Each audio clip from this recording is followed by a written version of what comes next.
Hi, we are Lidar and we welcome you to Industrial's Affiliate Program. My name is Emmanuel Rivera and I am the project manager of Lidar. Lidar is composed of 11 members from different faculties such as electrical engineering, industrial engineering, and computer engineering. These members are divided into four groups: our outreach group, architecture group, lidar sensor group, and obstacle avoidance group.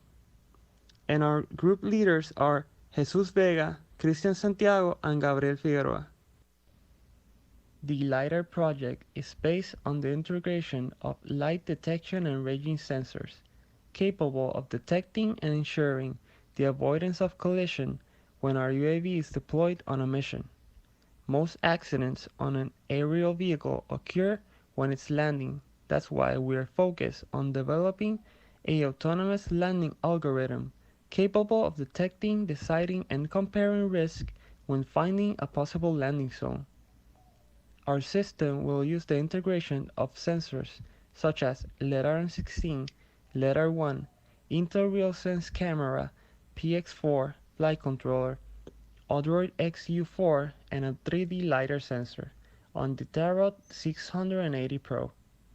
We first initialize our drone, locate the waypoint on the GPS, turn on the camera and 3D LiDAR facing towards the waypoint, fly to the waypoint on a straight line, and if it encounters an obstacle on its path, use the 3D LiDAR to avoid the obstacle, rotating around the obstacle or going above the obstacle, and continuing on its path towards the waypoint until it arrives or finds another obstacle. Once it arrives at the waypoint, will be this will be scanned with the 3D LiDAR and it will locate the possible landing zone accordingly to the parameters of our drone. Then it will head to this zone and it will turn on the 2D LiDAR facing towards the floor and rotate while descending, forming circles to ensure that there are no obstacles on the floor that can compromise our landing. In accomplishments, the sensors group were able to develop a preliminary algorithm that configures and retrieves an echo from the sensor, an echo being a single reading of flight pulses and the return. As you can see on the top window, the collected sensor data is displayed as a point cloud consisting of 16 segments. Each segment is represented by a sphere. The variation in colors is the variation in intensities or amplitudes. If you could direct your attention to the bottom left terminal, this terminal displays the data as an XYZ coordinate system and the intensity. This data is used to build the point cloud on the top window. We can observe that as I pass my hand in front of the sensor, the intensity increases. This is because the distance between my hand and the sensor is not that great. I can say it is less than 12 inches. And we can see that the intensity goes from the low hundreds to the 500s, since the light pulse does not take that much time returning.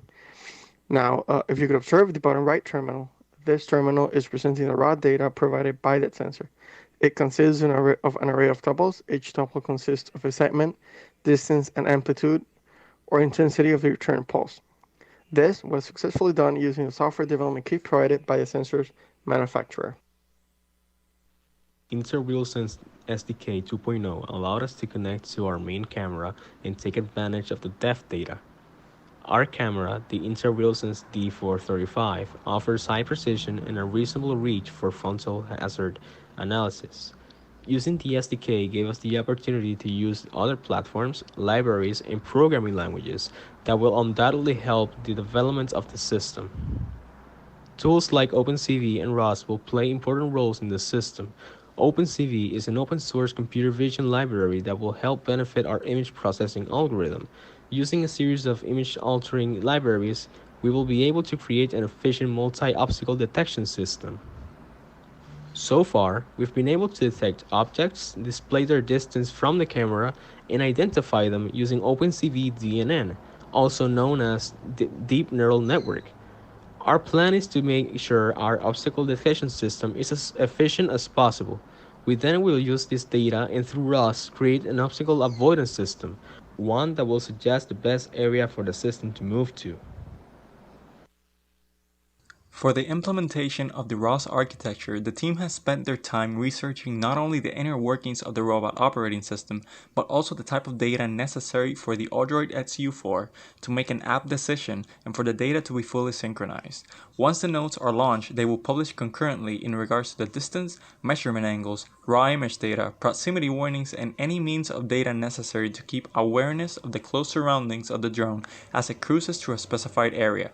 Ideally, the horizontal distance measurement from the puck light will be published to the Odroid to maintain a sweep position relative to the tentative viable landing zone, while synchronizing the raw data from the camera depth sensors for obstacle detection. OpenCV might be incorporated as aiding libraries to minimize latency for the Odroid algorithm in this process and allow for ROS to transmit a message to the single board computer with an already calculated decision for movement. Data fusion procedures will apply primordially to the distance measurements of the M16 and the Leddar 1 for corroboration of ground depth perception during the latter parts of the sweep and the landing procedures. Specific managers have been conceptualized to allow for better management and prioritization of data packets at high rates, prioritizing synchronization of the camera and puck light for the constant execution of the obstacle avoidance algorithm and afterwards the landing protocol. For any questions regarding the project, please join us at our Lidar break room from December 2nd to December 3rd from 5:30 p.m. to 7 p.m. Atlantic Standard Time.